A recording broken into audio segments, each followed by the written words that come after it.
الحمدللہ ثم الحمدللہ دار الایمان والتقوی پشاور کے مرکز میں یہاں کی مسلمانوں کی بہت بڑی سعادت ہے، خوش بختی ہے، خوش قسمتی ہے۔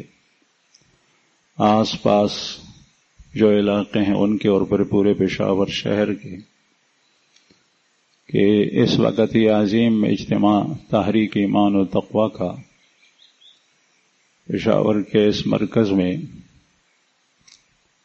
منعقد ہو رہا ہے۔ ظہر سے اجتماع شروع ہوا، اجتماع کے معمولات، اور انشاءاللہ کل جمعے کی نماز کے بعد مجلس کے ساتھ دعا ہوگی اور دعا کے ساتھ اختتام ہوگا۔ اس سے پہلے یہیں پر پچھلے سال اجتماع ہوا تھا اور ابھی چند مہینے پہلے کربوغا شریف میں جو ہمارا مرکز ہے اس میں اجتماع ہوا تھا۔ اس میں حضرت اقدس رحمہ اللہ بنفس نفیس شریک تھے، اور یہ ہمارے اجتماعات کے سلسلے میں پہلا اجتماع ہے کہ جس میں حضرت نہیں ہیں، لیکن اس کے باوجود کہ حضرت کا دنیا سے جانے کا سانحہ معمولی سانحہ نہیں ہے، بہت بڑا سانحہ ہے، لیکن ہمارے ساتھیوں کے تحریک کے ساتھ، حضرت کے ساتھ اور دین اسلام کے ساتھ محبت اور تعلق، اس میں کوئی فرق محسوس نہیں ہو رہا۔ حضرت کی حیات مبارک میں بھی یہ اجتماع ہوتا تھا اور اس میں اتنی تعداد میں لوگ ہوتے تھے کہ یہاں پر دارالایمان کے اس مرکز میں بھائیوں کا یعنی اکٹھا ہونا، اس اجتماع میں شرکت بہت زیادہ مشکل ہوتا تھا۔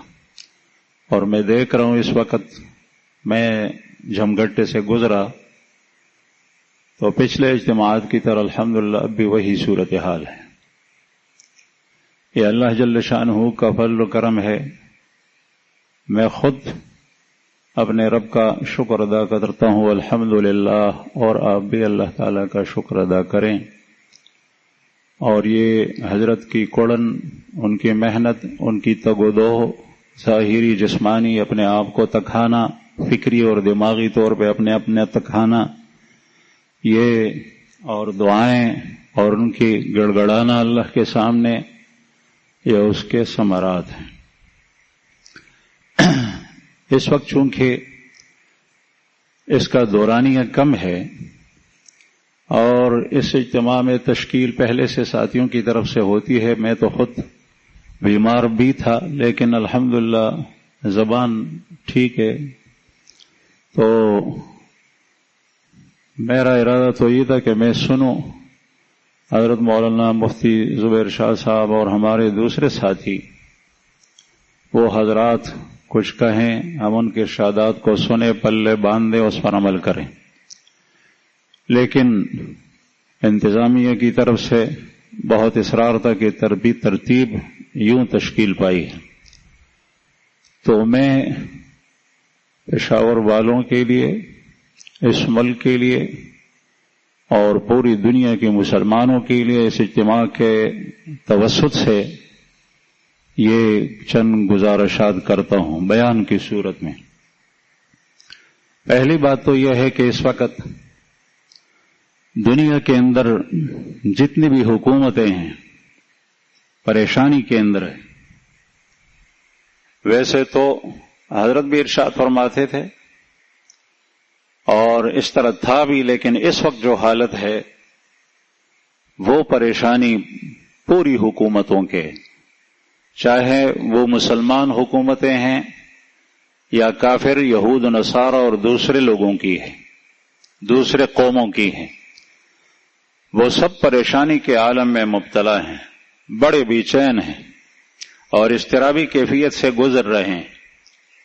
آپ حضرات کو حالات کا پتہ ہوگا، اس لیے کہ اس وقت یہ حالات کسی سے مخفی نہیں ہیں. جنگوں کے، آپس میں حکومتوں کے اندر تناؤ، اور پھر جو ہے وہ کچھ پتہ نہیں کون کس کے ساتھ مل رہا ہے، کیا ارادے رکھتے ہیں. حالات ایسے ہو گئے. کافروں کو نیند نہیں آتی. مسلمان تو الحمدللہ مسلمان ہیں، مسلمان بھی پریشانی سے گزر رہے ہیں، لیکن مسلمانوں کی پریشانی کے اسباب کچھ اور ہیں اور کافروں کی پریشانی کے اسباب کچھ اور ہیں. اس کی وجہ یہ ہے کہ مسلمانوں کا مزاج الگ ہے اور کافروں کا مزاج الگ ہے، اور اس مزاج کے مطابق ان کو فائدہ بھی پہنچ رہا ہے اور نقصان بھی اسی طریقے سے ہو رہا ہے. ہر ایک کا اپنا اپنا مزاج ہے. حضرت عموماً یہ مثال دیا کرتے تھے کہ سمندری جہاز خشکی پہ نہیں چلتا اور ہوائی جہاز سڑک پہ نہیں چل سکتا. مسلمانوں کی پرواز اور ان کی فطرت اور ان کی ترقی کا معیار اور ان کا آگے بڑھنا اور مسلمانوں کی ترقی یہ اور طرح سے ہے، اور کافروں کی دوسری قوموں کی ترقی کچھ اور طرح سے ہے. ان کی تگ و دو وہ دنیا تک ہے اور دنیا چند روزہ ہے، ختم ہو جائے گی. اور مسلمان شہید بھی ہو جائے تو ان کا سفر ختم نہیں ہوتا، اور شہادت کے بعد پھر اس کو اپنی زندگی کے ثمرات اور اپنے کردار، اعمال، عقیدے، ان کا پھل ان کو پھر بعد میں ملتا ہے، اور کافر ختم ہو جاتے ہیں. اللہ جل شانہ ہمیں ایمان کی سلامتی عطا فرمائے.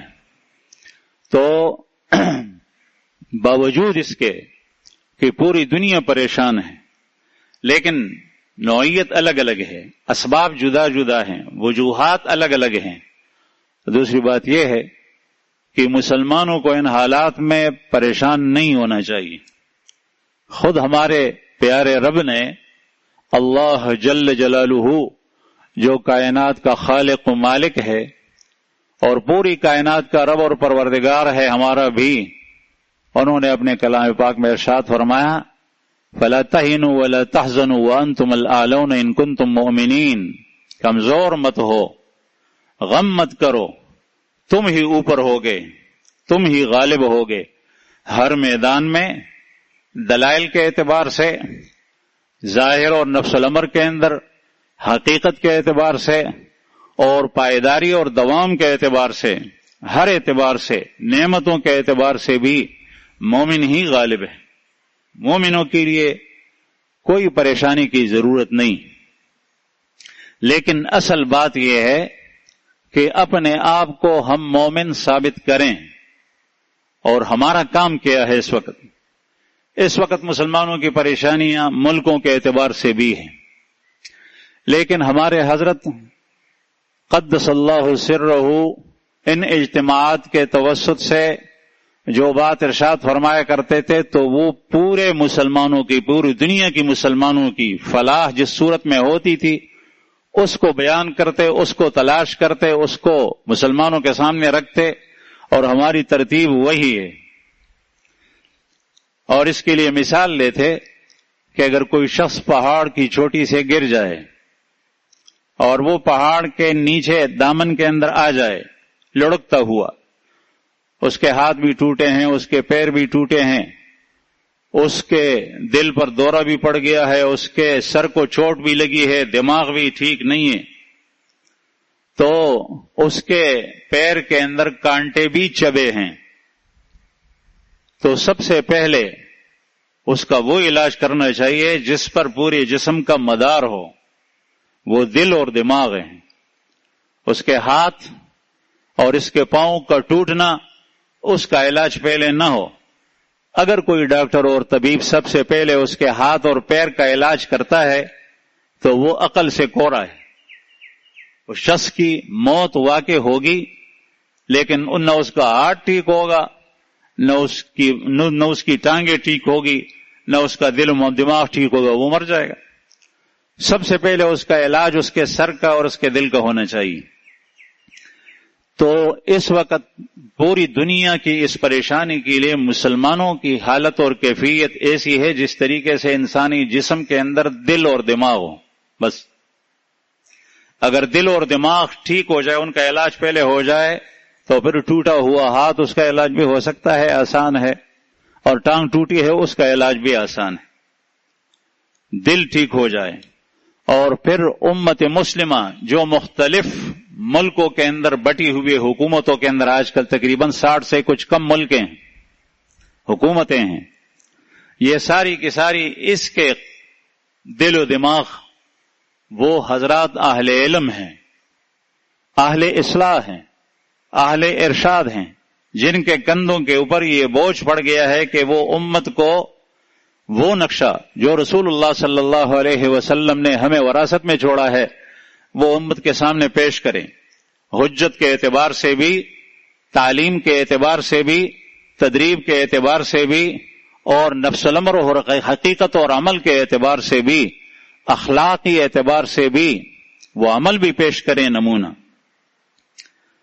تو جب یہ اس طریقے سے کریں گے انشاءاللہ دنیا کے اندر پریشانیاں ساری کی ساری ختم ہو جائے گی۔ اس وقت اس حقیقت کے لیے پوری دنیا، پوری انسانیت ترس رہی ہے، وہ حل کیا ہے جس کے لیے ساری پریشانیاں دور ہو جائیں، وہ امت مسلمہ کے پاس ہے۔ اس لیے قرآن کریم میں اللہ پاک نے ارشاد فرمایا وَأَنْتُمُ الْأَعْلَوْنَ إِن كُنتُم مُؤْمِنِينَ، اور تم ہی اوپر رہو گے، تم ہی بالا رہو گے، تم ہی غالب رہو گے اگر تم مومن ہو۔ وَأَنْتُمْ إِن كُنتُم مُؤْمِنِينَ یہ ایک عنوان ہے، یہ ترجمۃ الباب ہے، اور اس کی تشریح اور وضاحت ہے قرآن کریم، دین اسلام، ایمانی صفات، اخلاقیات، عبادات، اعمال اور کردار، یہ اس کی تشریح ہے۔ اللہ جل شانہ اپنے کلام پاک میں کبھی اجمال پیش کرتا ہے، رسول اللہ صلی اللہ علیہ وسلم کی احادیث میں اس کی تشریح ہوتی ہے، اس کی تفسیر ہوتی ہے۔ تو مومنین ایک لفظ نہیں ہے، اس کے پیچھے حقیقت ہے۔ مومنین ان کنتم مومنین کے پیچھے کچھ صفات ہیں، کچھ اخلاق ہیں، اس کے پیچھے کردار ہے، وہ کردار ہو، وہ اخلاق ہو، وہ ایمانی صفات ہوں، عبادات مومنین والے ہوں، معاملات مومنین والے ہوں، اخلاقیات مومنین والے ہوں، اور صفات ایمانی ہوں، بود و باش مومنوں والا ہو، معیشت اور معاملات مومنوں کی ہو۔ اگر یہ سب کچھ کافروں کے طرز پر ہو تو پھر صرف اس لفظ سے اللہ جل شانہ کی مدد نہیں آئے گی۔ ایک آدمی اللہ جل شانہ نے پوری حکومت کے مقابلے میں اس اکیلے شخص کو جتوایا ہے اور وہ جیتا ہے۔ وہ ابراہیم علیہ السلام تو اللہ کے پیغمبر تھے، وہ بھی بشر تھے، ان کی بھی اللہ جل شانہ نے مدد کی۔ پوری حکومت ایک طرف، ان کی آگ ایک طرف ان کے ساتھ، اور حضرت ابراہیم علیہ السلام کے ہلاک کرنے اور جلانے کے لیے سارے منصوبے انہوں نے تیار کیے، لیکن اللہ پاک نے ان کو محفوظ کر دیا۔ لیکن یہ صرف یہ ایک واقعہ پیغمبر کا نہیں ہے۔ ابو مسلم خولانی رحمہ اللہ وہ تابعی ہیں اور وہ رسول اللہ صلی اللہ علیہ وسلم کی امتی ہیں، اسی امت کے اندر ہیں، یمن کے رہنے والے ہیں۔ یمن کے کافر بادشاہ نے جب اس کو پتہ چلا اور انہوں نے ڈنکے کی چوٹ پر جابر اور ظالم حکمران کے سامنے مسلمانوں کی حقیقت پیش کی، اپنا عقیدہ اور نظریہ پیش کیا، تو اس نے اس طریقے سے آگ جلائی جس طریقے سے ابراہیم علیہ السلام کے لیے جلائی گئی تھی۔ اللہ جل شانہ نے ان کو اس آگ کے اندر بچایا، اور پھر وہیں سے مصیبت ان کے اوپر پڑی، اکیلے وہ رخصت ہوئے۔ پھر اس نے کہا میں اس علاقے میں نہیں رہتا۔ ابو مسلم خولانی رحمہ اللہ مدینہ منورہ آئے، حضرت ابوبکر صدیق رضی اللہ عنہ کی دور خلافت ہے، حضرت عمر فاروق رضی اللہ عنہ موجود ہیں، یہ آ کر رسول اللہ صلی اللہ علیہ وسلم کے روضہ اقدس اور آپ کے قبر اطہر کے پاس بیٹھ گئے، سلام کے لیے آئے، پھر بیٹھ گئے، اس لیے کہ تسلی اور تسکین کی جگہ یہی تھی۔ حضرت عمر فاروق رضی اللہ عنہ نے، وہ بڑے فراست والے تھے، حضرت عمر فاروق رضی اللہ عنہ نے دیکھا، فرمایا کہاں کے رہنے والے ہو؟ اس نے کہا یمن کی۔ حضرت عمر فاروق رضی اللہ عنہ نے پوچھا ابو مسلم خولانی کو جانتے ہو؟ واقعہ آیا تھا مدینہ منورہ، سنا تھا، اور پھر فوراً فرمایا تم تو نہیں ہو، لگ رہے ہو ایسے کہ تم ہو۔ انہوں نے دیکھا نہیں تھا، اس نے کہا کہ ہاں میں ہوں۔ تو پھر گلے ملے اور چھوما اور اللہ کا شکر ادا کیا کہ الحمدللہ کہ اللہ جل شانہ نے ہمیں اس امت کے اندر بھی ایسے افراد پیدا کیے جنہوں نے سنت ابراہیمی کو زندہ کر دیا۔ اور پھر حضرت صدیق اکبر رضی اللہ عنہ سے فرمایا حضرت عمر فاروق رضی اللہ عنہ نے کہ یہ فلاں ہیں۔ حضرت ابوبکر صدیق رضی اللہ عنہ بھی ان سے گلے ملے۔ پھر ایک آدمی کی اللہ جل شانہ اس طرح حفاظت کرتا ہے کہ حکومت اس کو کچھ نہیں کہہ سکتی۔ ہاں یہ اللہ جل شانہ کی حکمت ہے، شہادتیں بھی واقع ہوتی ہے، لیکن شہادت بھی مومن کی مقصود ہے۔ شہادت ہے مطلوب و مقصود و مومن، لمال غنیمت نہ کشور کشائی۔ وہ لڑتے لڑتے باطل کے ساتھ پھر شہادت واقع ہو جاتی ہے۔ تو یہ بھی ایسی چیز ہے، ایسی اللہ جل شانہ کی نعمت ہے کہ ہمارے کریم رؤوف رحیم مہربان پیغمبر صلی اللہ علیہ وسلم نے خود اس کا تمنا کیا ہے، لوددت ان اقتل فی سبیل اللہ ثم احیا ثم اقتل ثم احیا ثم اقتل ثم احیا ثم اقتل، 4 دفعہ ارشاد فرمایا۔ اس کا مطلب ہے کہ بار بار میں اس بات کو پسند کرتا ہوں کہ اللہ کے راستے میں مارا جاؤں، پھر زندہ کیا جاؤں، پھر مارا جاؤں، پھر زندہ کیا جاؤں، پھر مارا جاؤں، یعنی میری محبوب چیز یہی ہے۔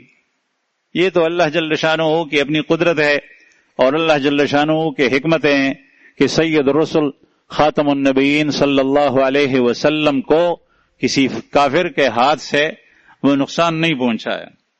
اور بعض حضرات ہمارے علماء کرام نے یہاں تک لکھا ہے کہ وہ جو ظاہر یہودیوں نے رسول اللہ صلی اللہ علیہ وسلم کو دیا تھا، اس کا اثر آخری عمر کے اندر غالب آیا اور آپ صلی اللہ علیہ وسلم کی موت اس سے واقع ہوئی تھی، شہادت بھی۔ تو میں عرض کر رہا تھا کہ ہر حال میں مسلمان غالب ہیں، مر جائیں اللہ کے راستے میں تب بھی یہ اعلیٰ اور غالب، اور زندہ رہے تب بھی یہ غالب۔ قرآن کریم میں اللہ پاک نے ارشاد فرمایا تم کیوں ڈرتے ہو؟ اس لیے کہ کافروں کو تو موت کے بعد کچھ نہیں ملتا، تمہیں تو دائمی زندگی اس کے بعد ملتی ہے۔ تو میں عرض کر رہا تھا کہ یہ اجتماع اس وقت یہ پوری دنیا کے مسلمانوں کے لیے پیغام ہے اس وقت کہ مسلمانوں کو اس وقت کیا کرنا چاہیے۔ ہماری حالت وہ ہے کہ ہم نے آپ کو پہچانا بھی نہیں۔ وہ ایک کہاوت سنی تھی بچپن کے اندر کہ ایک شیر تھا، اس کا بچہ کسی نے پکڑا اور وہ چرواہا تھا، بھیڑوں کے اندر اس کو چھوڑا تو وہ بھیڑوں جیسی خصلتیں اس نے اختیار کی، وہ پھلا پھولا، اس کی جو جسم تھی، جو شیر کی فطرت ہوتی ہے، اس صفات کے ساتھ وہ بڑا ہوا۔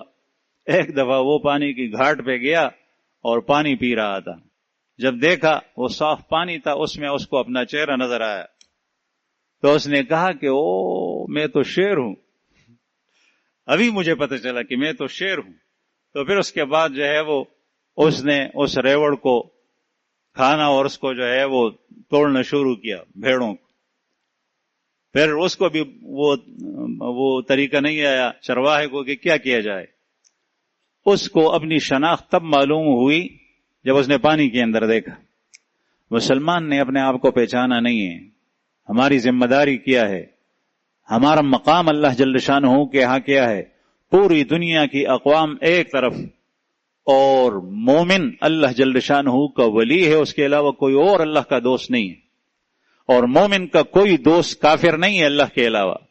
مومن کا دوست اللہ، اور اللہ کے دوست وہ مومنین ہے۔ اللہ ولی الذین آمنوا یخرجہم من الظلمات الی النور، اللہ دوست ہے مومنوں کا، یخرجہم من الظلمات الی النور، اللہ تعالیٰ ان کے ساتھ اتنی مہربانیاں فرماتا ہے کہ وہ اندھیروں سے مومنین کو نکالتا ہے، کفر کے اندھیروں سے، شرک کے اندھیروں سے، رذائل کے اندھیروں سے، دنیا کے مختلف اندھیروں سے نکال کر وہ نور ایمان کی طرف، روشنیوں کی طرف لے آتا ہے۔ اور کافر وہ شیطان کے دوست اور شیطان کافروں کا دوست۔ تو بہرحال مومنوں کا ایک مقام ہے، لیکن شرط یہ ہے کہ یہ مومن ہو، یہ اپنے اندر مومنین کی صفات کو پیدا کریں۔ 3 چیزیں اس اجتماع کے توسط سے بیان کی جا رہی ہیں۔ ایک تو یہ کہ پورے دین پر عمل ہو، پورے دین پر۔ یا ایھا الذین آمنوا ادخلوا فی السلم کافہ، عصر کے وقت حضرت مولانا زبیر صاحب نے بھی ارشاد فرمایا، لیکن ہمارے حضرت فرماتے تھے کہ ہمارے بیانات میں یہ قصے کہانیاں زیادہ نہیں ہوتی، یہ دعوت ہوتی ہے، اور کبھی کبھی ایک ہی موقع پر 2-3 افراد ایک جیسی دعوت دیتے ہیں، ترتیب الگ الگ کبھی ہو جاتی ہے۔ تو پورے دین کے اوپر عمل کرنا، پورا دین سمجھنا، اس کو اختیار کرنا اور اس کو پوری دنیا کی قوموں کے سامنے پیش کرنا، یہ مسلمان کا کام۔ یہ مشکل نہیں ہے۔ کبھی ہم یہ بات سنتے ہیں، اجتماع میں بھی سنتے ہیں، بیانات کے بھی اندر سنتے ہیں، قرآن کریم میں بھی پڑھتے ہیں، یا ایھا الذین آمنوا ادخلوا فی السلم کافہ۔ اب کہتے ہیں کہ پورے دین پر عمل کون کرے گا، یہ تو بہت زیادہ مشکل ہے۔ میں آپ کو آسان ترتیب بتاتا ہوں۔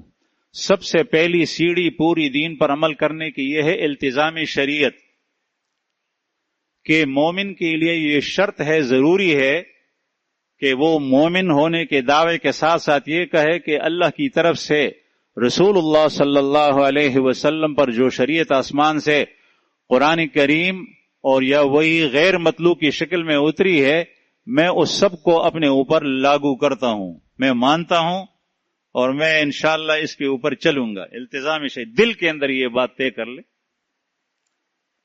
مثلا کسی سے آپ وعدہ کرتے ہیں تو اس سے وعدہ کرتے ہیں کہ انشاءاللہ کل فلاں جگہ ہماری ملاقات ہوگی، یہ اس وعدہ میں انشاءاللہ آپ کو بیچوں گا، آپ کو دوں گا، کسی اور کو نہیں دوں گا۔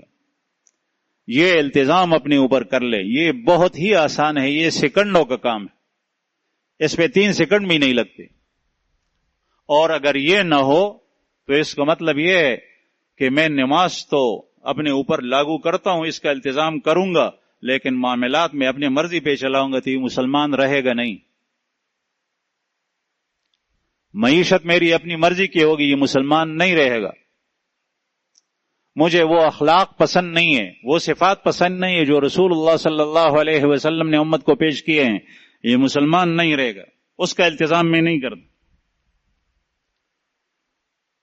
میں وہ صفات سے میں متفق نہیں ہوں جو مومنوں والی صفات ہیں، وہ بہت زیادہ مشکل ہے۔ ہاں میں مسلمان ہوں، یہ ہرگز مسلمان نہیں رہے گا، یہ التزام کر لے۔ پھر اس کے بعد یہ قدم اٹھائے تو زندگی کے اندر کبھی سارے احکام ایک مسلمان پر فرض نہیں ہوتے۔ ہمارے ایک استاد صاحب تھے مولانا حیا مدنی رحمہ اللہ، جو ہمارے حضرت اقدس کے پیر بائی تھے، حضرت شیخ الحدیث مولانا محمد زکریا نور اللہ مرقدہ کے خلیفہ مجاز تھے کراچی کے۔ انہوں نے ہمیں نور الہدیٰ پڑھائی، تو مجھ سے بہت سارے اساتذہ کرام کی بڑی شفقت تھی، بڑی۔ ایک مرتبہ مجھے بلایا، ان کا مخصوص کمرہ تھا، مولانا عبدالغفار صاحب کو بھی بتایا، بڑا دروازہ چاہیے، چھوٹا سا دروازہ چھوڑا، اس کے اندر بیٹھتے تھے دوپہر کو، پھر رات کو وہ گھر جاتے تھے۔ تو کل ان کا پرچہ تھا، ان کی کتاب کا، نور الہدیٰ۔ مجھے بلایا اور وہ بیٹا کا لفظ کہتے بیٹھا، تمہیں تو معلوم ہے کہ طالب علم کے پاس چونکہ پیسے نہیں ہوتے اس پر حج فرض نہیں ہے۔ میں نے کہا ہاں ایسا ہی ہے۔ پھر فرمایا کہ اور زکوٰۃ بھی فرض نہیں ہے، اس لیے کہ زکوٰۃ کے لیے بھی مال نصاب چاہیے۔ میں نے کہا ایسا ہی ہے۔ پھر فرمایا کہ رمضان روزے جو ہے وہ سال میں صرف 1 مہینہ ہوتے ہیں۔ میں نے کہا ٹھیک ہے۔ پھر فرمایا چلو جاؤ۔ میں حیران ہو گیا کہ استاد صاحب کا مطلب کیا ہے۔ باہر آیا تو دوسرے ساتھی کڑے تھے، ہمارا ایک ساتھی تھا برہان الدین، وہ کوٹھدو کا وہاں کا رہنے والا تھا، تو وہ کچھ امتحان کے لیے زمین میں بناتا تھا، سوالات اور جوابات۔ اس نے مجھ سے پوچھا کہ استاد نے کیا کہا؟ میں نے کہا کچھ نہیں۔ تو دوسرے ساتھی بھی اکٹھے ہو گئے. تو اس نے کہا کہ یہ عجیب بات ہے، تمہیں بلایا اندر اور کچھ نہیں کہا. میں نے کہا یہ کہا. تو اس نے فرمایا کہ اس نے کہا کہ اس کا مطلب یہ ہے کہ کتاب الزکات سے کوئی سوال نہیں آئے گا، کتاب الحج سے نہیں آئے گا، کتاب الصوم سے نہیں آئے گا، اور سوالات آئیں گے تو کتاب الطہارہ اور صلاۃ سے آئیں گے. میں بالکل، میرا ذہن کام نہیں کرتا. میں نے تیاری بھی پھر پوری کتاب کی کہ انہوں نے یہی کہا اور سوالات اسی کے اندر آئے، صلاۃ میں آئے، باہر نہیں. تو میں عرض کر رہا تھا کہ بہت سارے مسلمان ایسے ہیں کہ جن پر حج فرض نہیں ہے، زکوٰۃ ان کے اوپر فرض نہیں ہے. رمضان کے روزے وہ سال بھر کے اندر صرف ایک مہینہ آتا ہے، وہ ہر غریب، فقیر، خاتون، مرد، جوان، بوڑھا سب رکھتے ہیں، اور بڑی پیار ہے ہمارے مسلمانوں کی رمضان سے. اور اللہ تعالیٰ یہ محبت ہمارا قائم رکھے اور ہر حکم سے ہو. بہت پیارا مہینہ ہے. تو رمضان ہے. پھر اس کے بعد جو ہے وہ نماز رہتی ہے. حضرت عمر فاروق رضی اللہ عنہ نے اپنی دور خلافت میں ایک خط لکھا، مراسلہ، اور اس کو اطراف عالم کے اندر بھیج دیا گورنر کے پاس کہ میرے نزدیک ہمارے اس دین کے اندر سب سے اہم چیز وہ نماز ہے. خبردار کہ کوئی نماز کے اندر پس و پیش نہ کرے، نماز کا اہتمام کیا کرو. تو نماز کا اہتمام کرے. باقی معاملات ہے، خریدنا فروخت کرنا ہے، جب موقع آ جائے تو حلال طریقے سے معاملہ کرے. اگر کوئی تاجر ہے تو وہ تجارت صحیح طریقے پر کرے، اس کو طریقہ نہیں آتا وہ جان لے، جو طریقہ وہ کر رہا ہے تو وہ معلوم کر لے. اگر اس کو پتہ چلے کہ میرا طریقہ حرام کا ہے تو یہ یاد رکھے وہ کہ وہ اگر حرام چھوڑے گا تو اس کے لیے سعادتیں ہیں، خوشبختیاں ہیں، خوشی ہے، شرح قلب ہے، اور اللہ جل شانہ ایسی اس کی ضرورتیں پوری کرے گا کہ اس کو پتہ بھی نہیں چلے گا. اور اگر اس نے اس حرام کو پکڑا ہے تو اس میں کوئی برکت نہیں ہوگی.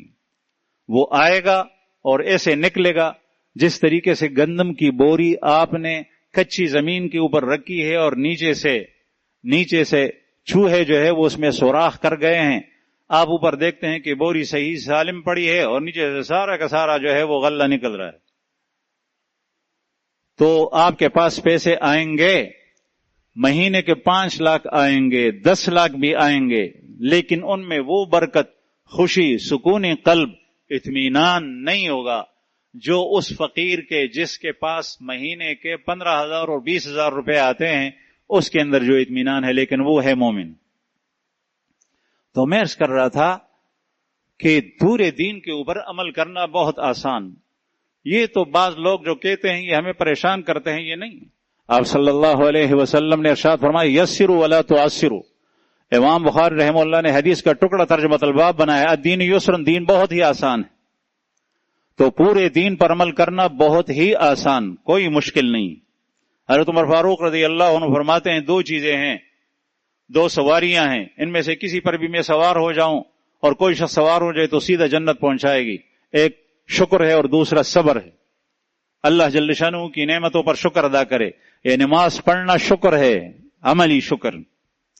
زبان سے شکر ادا کیا جاتا ہے، الحمدللہ لک الحمد ولک الشکر یا رب. نماز پڑھنا یہ عملی شکر ہے، روزہ رکھنا یہ عملی شکر ہے، حج کرنا یہ عملی شکر ہے، مالی اور جسم بدنی. اور یا صبر کرنا ہے، اپنے آپ کو، اپنے نفس کو گناہوں سے روکنا ہے. جس طریقے سے مست بیل کو ایک کسان اور زمیندار وہ 2 رسیوں کے اندر جو ہے وہ باندھ کر روکتا ہے اور اس کو آزاد نہیں چھوڑتا، اس طریقے سے اس کو لگام جو ہے وہ صبر کا ڈال کر نفس کو وہ گناہوں کے لیے اس کو نہ چھوڑے، روک. یہ 2 چیزیں ہیں. آپ نے فرمایا رضی اللہ عنہ نے کہ شکر اور صبر جس سواری کے اوپر بھی میں سوار ہو جاؤں سیدھا مجھے جنت پہنچائے گی. یعنی کبھی شکر کا معاملہ ہوگا، میرے اوپر جو فرض عائد ہوگا شکر کی صورت میں، کبھی صبر کی صورت میں. تو دین آسان ہے، پورا دین پر عمل کرنا، التزام شریعت کرے، پھر اس کے بعد جو ہے اس پر عمل کرنے کی کوشش کرے. مومن ہے، انسان ہے، بشری تقاضے ہیں. کبھی گناہ کے اندر مبتلا ہوا فوراً واپس آ جائے، کبھی گناہ کیا فوراً واپس. دن کے اندر 70 مرتبہ گناہ کیا پھر واپس آ جائے، 70 بار گناہ کیا پھر واپس آ جائے. انسان ہے، کمزور ہے، عاجز ہے، اور ہر بار اللہ جل شانہ اس کے توبے کو قبول کرتا ہے۔ آپ صلی اللہ علیہ وسلم نے ارشاد فرمایا میں بھی دن کے اندر جو ہے وہ 70 بار توبہ کرتا ہوں، اللہ کی طرف رجوع کرتا ہوں۔ اللہ تعالیٰ کو رجوع بہت پسند ہے۔ بعض روایت میں آتا ہے کہ اگر تم گناہ نہ کرتے تو کسی اور مخلوق کو پیدا کر اللہ تعالیٰ گناہ کروا تھا، یعنی مطلب یہ تکوینی طور پہ یہ چیز سامنے آتی۔ پھر اللہ جل شانہ اس لیے کہ اللہ پاک کی بعض صفات ایسی ہیں کہ جس کا تعلق اسی گناہ کرنے سے بندہ گناہ کرے۔ اللہ تواب ہے، تو بندہ گناہ کرے اور رجوع ہو جائے اللہ کی طرف تو اللہ پاک تب اس کی طرف متوجہ ہوتا ہے۔ اللہ غفور ہے، بندہ گناہ کرے پھر بخشش اللہ تعالیٰ سے مانگ لے تو اللہ تعالیٰ بخش دیتا ہے۔ اللہ عفو ہے، معاف کرنے والا ہے۔ یہ تب ہوگا جب بندے سے کچھ قصور اور کوتاہی ہو جائے، جرم ہو جائے، وہ کہے کہ یا اللہ مجھے معاف کر دے۔ اللہ تعالیٰ کو یہ ادا بہت پسند ہے۔ ہماری بدقسمتی یہ ہے کہ وَلَا يَغُرَّنَّكُمْ بِاللَّهِ الْغَرُورُ، خیال کرو، آگاہ رہو، تمہیں یہ دھوکے باز دھوکہ نہ دے۔ شیطان دھوکہ دیتا ہے تمہیں کہ تم سے گناہ ہوا، پھر ہوگا، توبہ کرنے سے کیا فائدہ؟ تو میں عرض کر رہا تھا کہ پورے دین پر عمل کرنا۔ دوسری چیز یہ امت کے اندر اتحاد و اتفاق۔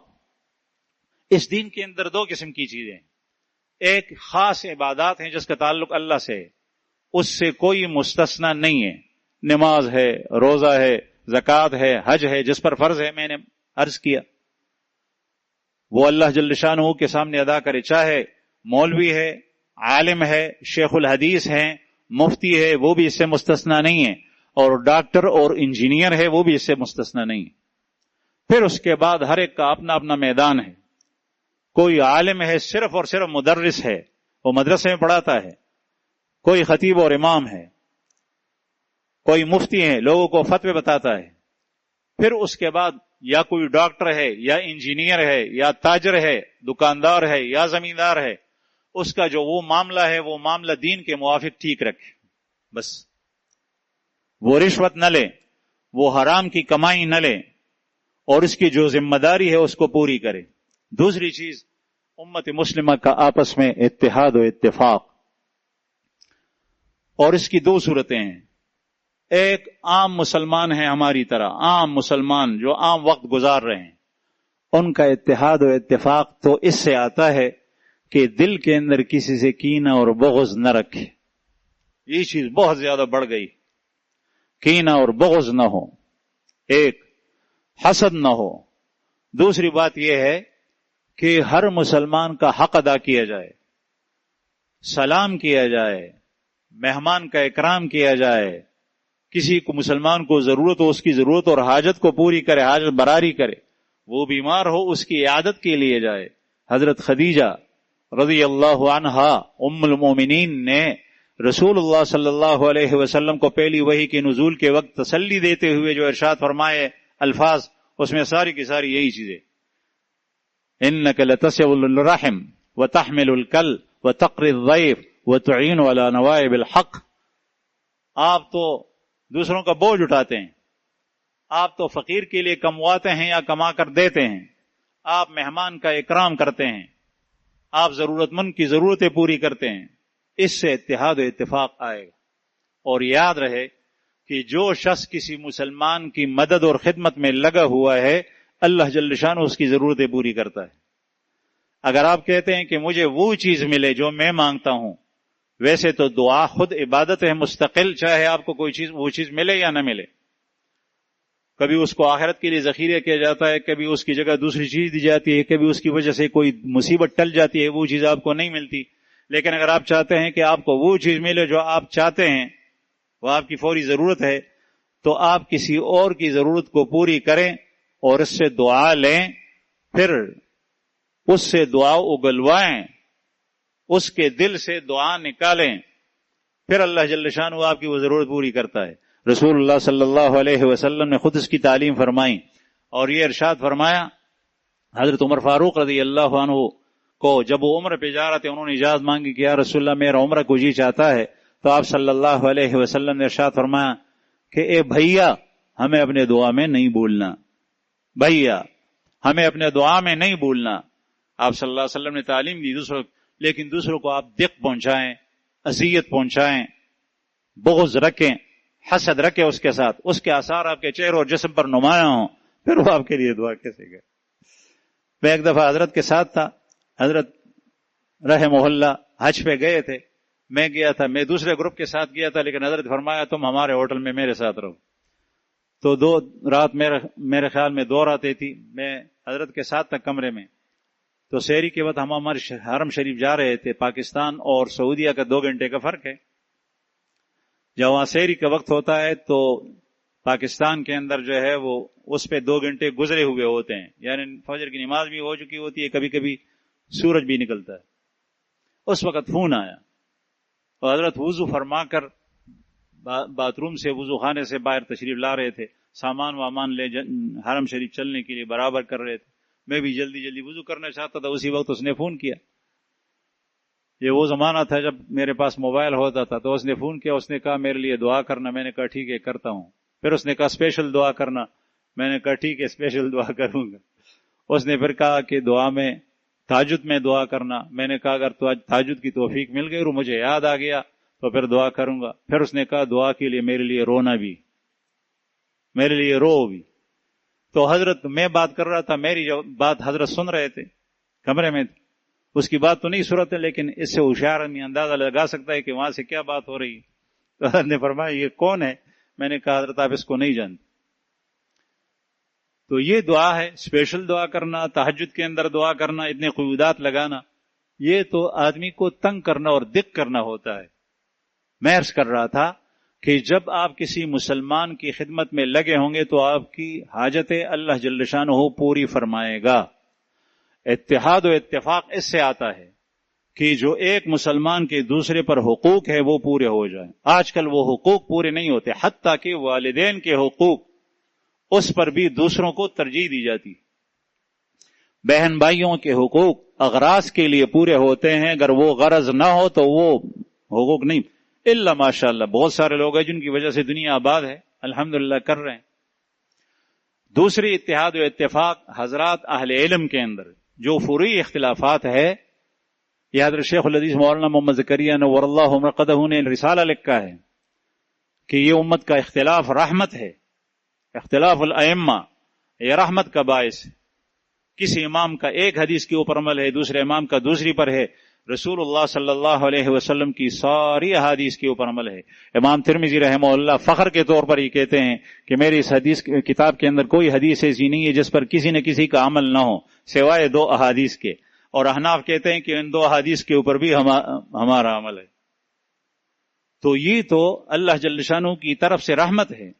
لیکن یہاں تان و تشنی، دشمنی، یعنی گالم گلوچ، یہاں تک کہ فتوے لگانا کفر و شرک کے، اس سے اتفاق کیسے آئے گا؟ یہ تو نفرت پہ لگی، فتنہ آئے گا. اور جتنا فتنوں سے رسول اللہ صلی اللہ علیہ وسلم نے ڈرایا ہے اتنا کسی اور چیز سے نہیں. دجال بھی ایک فتنہ ہے. مسلمانوں کے آپس کے اندر وہ اختلافات جہاں قتل و قتال اور جنگوں تک نوبت پہنچتی ہے، یہ فتنے ہیں.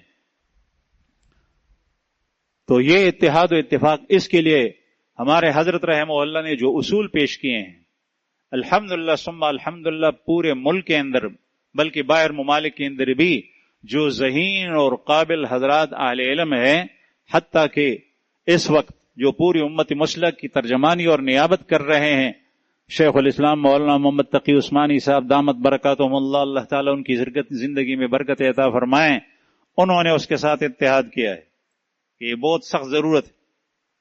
توحید کے پردے میں توہین سے بچیں، عقیدت و محبت کے پردے میں شرکی افعال سے بچیں، تحقیق کے پردے میں خودرائی اور دوسروں کی تنقید سے بچیں، اور دین کے جتنے شعبے ہیں ان کو تقابلی انداز میں پیش نہ کریں.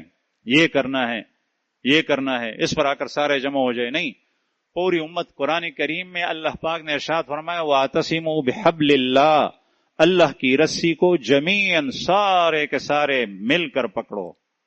اور سارے کے سارے مل کر پکڑنے کا مطلب یہ ہے کہ اس دین کے اندر کوئی بھی شعبہ نہ رہے، ہر شعبہ اس کے اندر اس کے چلانے والے موجود ہوں، پھر آپس میں ان کا سب کا اتفاق ہو، جمعیت آپس میں بھی تم ایک ہو اور تمہارا پکڑنا بھی پورے دین کو ہو. یہ تب ہوگا جب سارے شعبوں کے اندر لوگ موجود.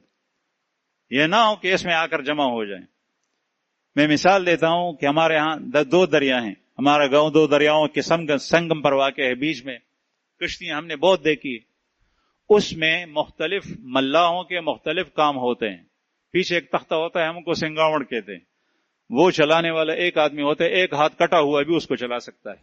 چپو چلانے والا دوسرا آدمی ہوتا ہے. رسی کھینچنے والا تیسرے.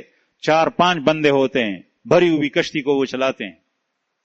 اور کبھی بادبان ہوتا ہے, اس کو لگانے اور بند کرنے والا الگ ہوتا ہے. ہر ایک اپنا اپنا کام کرتا ہے, تب کشتی چلتی ہے. اگر سارے کے سارے ایک چپو چلانے کے لیے بیٹھ جائیں تو کشتی چٹان کے اوپر جائے گی اور ٹوٹ جائے گی, ذرہ ذرہ ہو جائے گی. تو اس کا مطلب یہ نہیں ہے کہ یہ شعبہ کرنا ہے باقی نہیں. اس کو تقابلی انداز میں پیش نہ کرے کہ یہ ہے یہ نہیں. سارے کے سارے ہیں. ایک دوسرے کے لیے دعا کریں, ایک دوسرے کے ساتھ تعاون کریں. تیسری چیز یہ کہ تزکیہ ہو. جس طریقے سے بات پہلے ہوئی, اپنے آپ کو پاک و صاف کیا جائے. تزکیہ یہ دل کے اندر سارے ارادے جذبات اٹھتے ہیں, پھر وہ عملی شکل اختیار کرتے ہیں. پھر زبان سے مختلف قسم کی باتیں آتی ہیں. جذبات اچھے ہوں, زبان پر اچھے الفاظ آتے ہیں. جذبات اچھے ہوں, ہاتھ پاؤں آنکھ کان سے اچھے اعمال اور افعال صادر ہوتے ہیں. جذبات برے ہوں, زبان پر بری باتیں آتی ہیں. اور جذبات برے ہوں تو ہاتھ اور وہ کان آنکھ سے برے اعمال صادر ہوتے ہیں. دل زنگین ہو, کل بل ران علی قلوبہم ما کانوا یکسبون. اللہ پاک نے دل کے زنگ کا تذکرہ اپنے کلام پاک میں ارشاد فرمایا ہے. ان کے دلوں کے اوپر زنگ ہے. ران علی قلوبہم ما کانوا یکسبون. اور یہ زنگ پڑ گیا کیسے؟ ان کے اعمال و کرتوتوں کی وجہ سے. برے اعمال کرتے ہوئے زنگ پڑتا ہے. زنگ ہو تو پھر برے اعمال صادر ہوتے ہیں. یہ دور ہے. دل صاف ہوتا ہے, اپنے آپ کو زبردستی. ہمارے حضرت ارشاد فرماتے ہیں کہ اگر آپ بخیل ہیں, آپ کا پیسہ دینا کسی کو جی نہیں چاہتا, تو آپ زبردستی اپنے آپ سے نکالے, کھینچیں اور کسی فقیر کو ہاتھ میں تھما دے, رکھ دیں. اس طرح کریں. کئی مرتبہ کرنے کے ساتھ ساتھ آپ کے لیے دینا آسان ہو جائے گا. پھر ایک وقت ایسا آئے گا کہ آپ کو کسی کو دینے میں مزہ آئے گا, لینے میں نہیں. آپ کھلائیں. ہمارے حضرت کھلاتے تھے, خود پتہ نہیں چلتا تھا. ایک دفعہ لاہور میں پہلی بار اور پھر کئی دفعہ ارشاد فرمایا کہ میں ایک نوالے کو 32 دفعہ دانتوں سے چباتا ہوں. حضرت نے ارشاد فرمایا. ایک نوالے کو لاہور میں پہلی مرتبہ کہا, ارشاد فرمایا, میں نے سنا. پھر اس کے بعد کئی موقعوں پر کہا, ایک نوالے کو 32 مرتبہ چباتا ہوں. ہم سوچ رہے تھے, ہم تو اپنے کھانے میں لگے ہوئے, ہر ایک اپنے کھانے میں لگے ہوئے ہوتے, دوسروں کی فکر نہیں ہوتی. وہ حضرت لگے ہوئے ہوتے تھے, لیکن حضرت اگر 10 نوالے لیتے تو ہم 60 نوالے لیتے. اس کی وجہ یہ تھی کہ ہم 5-6 مرتبہ چباتے ہیں اور حضرت 32 دفعہ, اور منہ کے اندر دانت بھی 32 ہے. اچھا, تو ہر دانت کو اپنا حصہ دیتا ہوں. جب اتنی مرتبہ نوالے کو چبایا جائے, اس پہ وقت بھی لگتا ہے اور وہ خوب پس جاتا ہے. پھر وہ جب پیٹ میں اترتا ہے تو اس سے معدہ خراب نہیں ہوتا. ہمارا معدہ اس لیے خراب ہوتا ہے, منگرو مالو روزو لکڑ ہضم پتھر ہضم. تو ماسا خبر کولا تزکیہ ہو, دل کو مزکہ اور صاف کیا جائے, دل سے کدورت نکال لی جائے. زنگ لگتا ہے دل کو, دل سخت ہوتے ہیں, دل میں اندھیرا چھا جاتا ہے. ثم قست قلوبکم فہی کالحجارۃ او اشد قسوہ. یہود سے اللہ پاک قرآن پاک میں خطاب کرتا ہے, پھر تمہارے دل سخت ہو گئے اے یہودیوں. فہی کالحجارۃ, وہ پتھروں کے مانند سخت ہو گئے. او اشد قسوہ, اس سے بھی زیادہ سخت.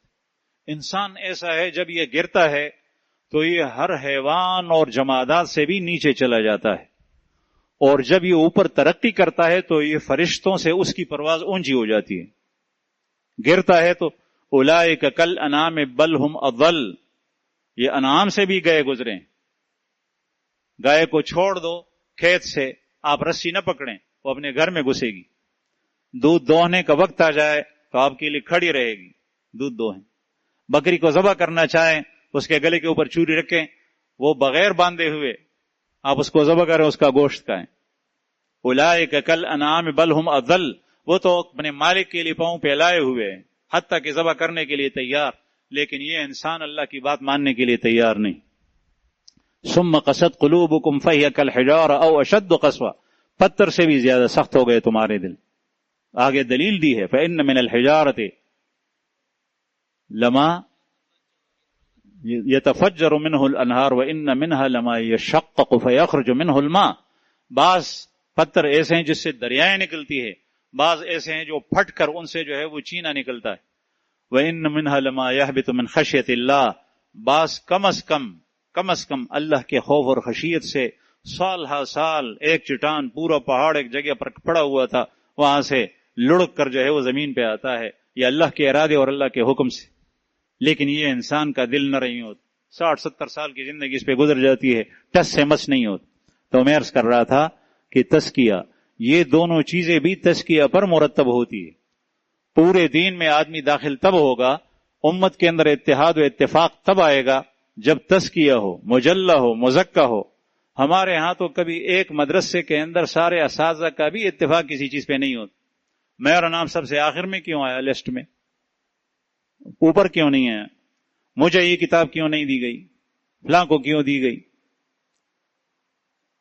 تو بہرحال میں عرض کر رہا تھا کہ یہ تین چیزیں حضرت دامت برکات رحمہ اللہ ارشاد فرمایا کرتے تھے. اس وقت یہ مسلمانوں کی ذمہ داریاں ہیں. آپ کو چاہے آپ ڈاکٹر ہیں, چاہے انجینئر ہیں, چاہے آپ کسان اور کھیتی باڑی کرنے والے ہیں, چاہے آپ تاجر ہیں, چاہے آپ کارخانہ دار ہیں, آپ کی فیکٹری اور کارخانہ اور مل ہیں, آپ ہر میدان میں ایسے بن جائیں کہ دوسرے لوگ آپ کے دیکھ کر جو ہے آپ سے نمونہ لیں, آپ کو دیکھیں اور وہ سیکھیں. میں نے سنا ہے کہ اس وقت انگریزوں کی برطانیہ کے اندر ہدایہ کا, ہمارے ہدایہ کے کتاب کا ترجمہ ان کے عدالتوں کے اندر پڑا ہوا ہے. جو ان کے لیے آسانی کے ضابطے ہیں انہوں نے ہدایہ سے لیے ہیں, اس کے مطابق وہ فیصلے کراتے ہیں سہولت اور آسانی کی خاطر. ہمارے دین کے اندر تو سب کچھ کا حل موجود ہے. تو آپ دوسروں کے لیے نمونہ بن جائے, عملی لحاظ سے, کتابی لحاظ سے نہیں, صرف زبان سے نہیں. زبان کا کام ہوتا ہے, کلمہ پڑھنا زبان کا کام ہے, بیان کرنا زبان کا کام ہے, اللہ کا ذکر کرنا زبان کا کام ہے, قرآن کریم کی تلاوت کرنا یہ زبان کا کام ہے, افہام و تفہیم یہ زبان کا کام ہے, درس و تدریس یہ زبان سے ہوتا ہے. لیکن عملی نمونے بھی آپ پیش کریں. معاملات آپ کے کیسے ہیں تاکہ میں دیکھوں, میں بھی اس طریقے سے معاملات کروں.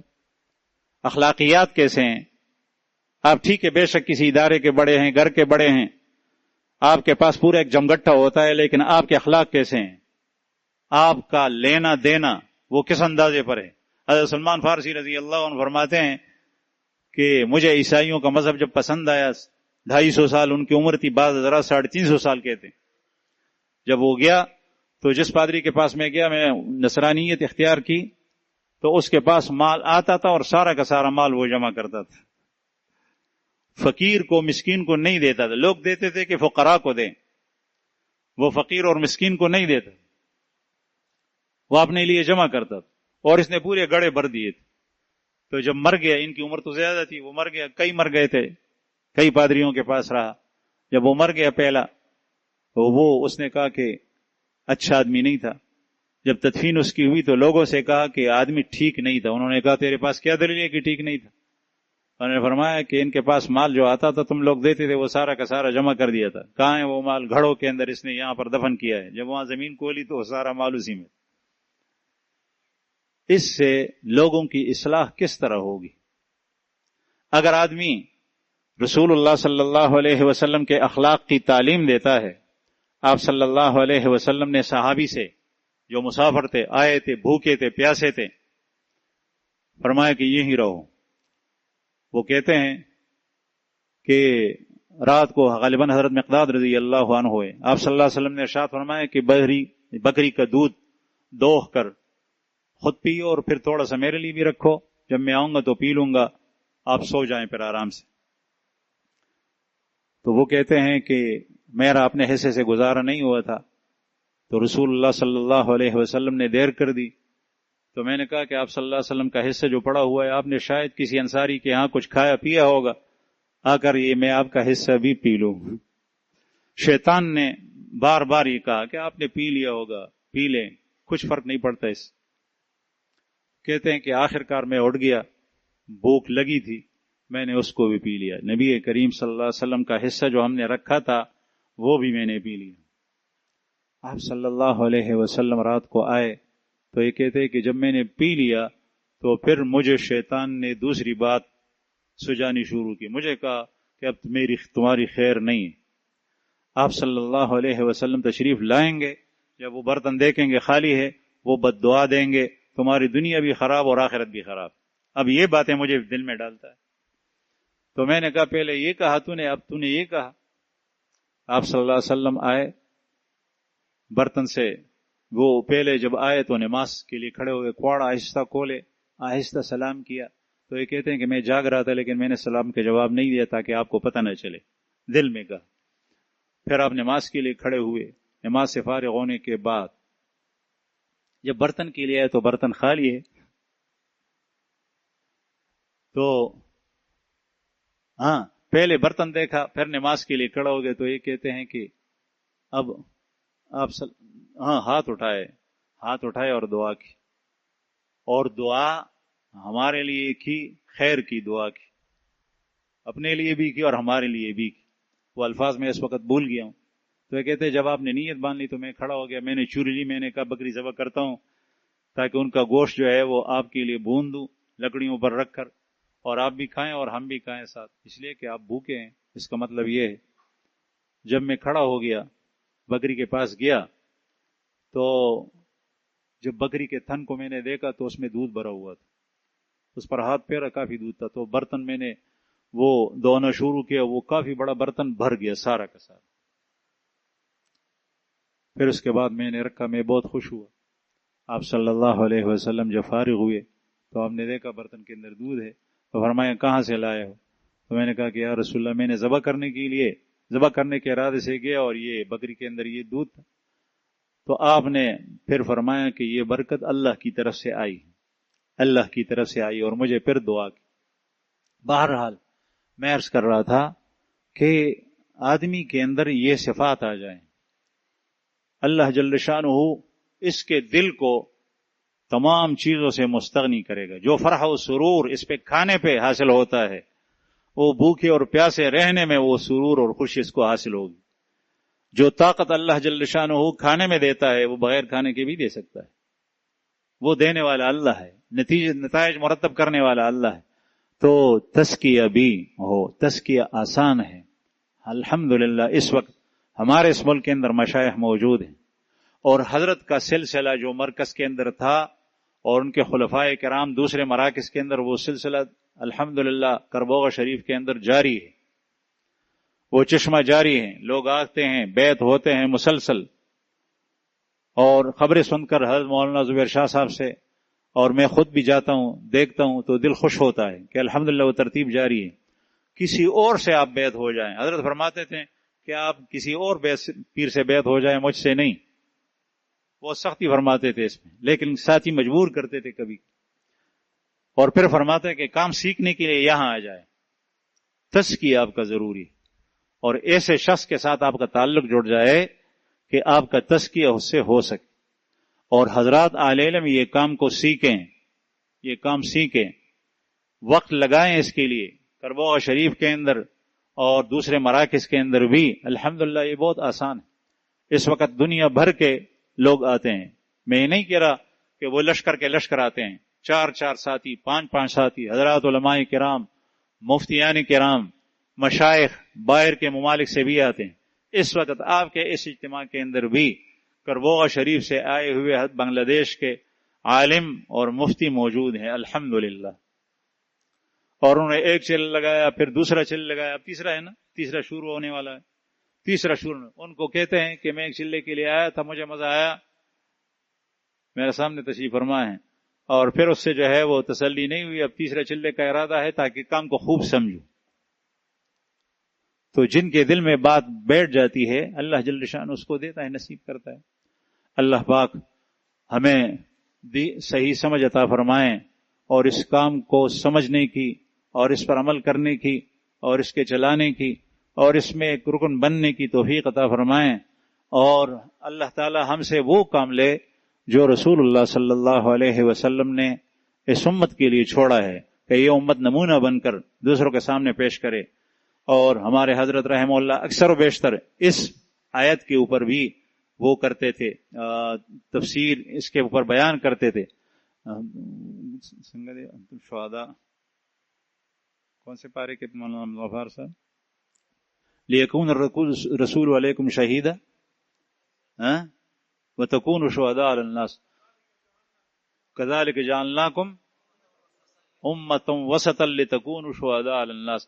ہم نے تمہیں درمیانی امت بنایا، امت وسط، اعتدال پر ہو، تمہارے اندر افراط و تفریط نہیں ہے، نہ نظریاتی نہ اعتقادی نہ اعمال کے اعتبار سے، سختی بھی نہیں ہے جو پہلوں کے اندر تھی، نرمی بھی وہ نہیں ہے جو پہلوں کے اندر تھی، اعتدال پر ہو ہر اعتبار سے، تم لوگوں کے لیے نمونہ ہو۔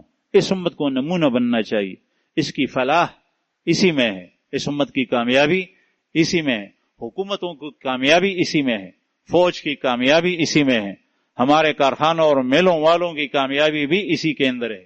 ہمارا مزاج الگ ہے، ہم مسلمان ہیں، امت مسلمہ ہے الحمدللہ، دوسرے لوگوں کے اصول کرنے کے اختیار میں نہیں ہے۔ اللہ تعالی ہمیں صحیح سمجھ عطا فرمائیں۔ وآخر دعوانا الحمدللہ رب العالمین۔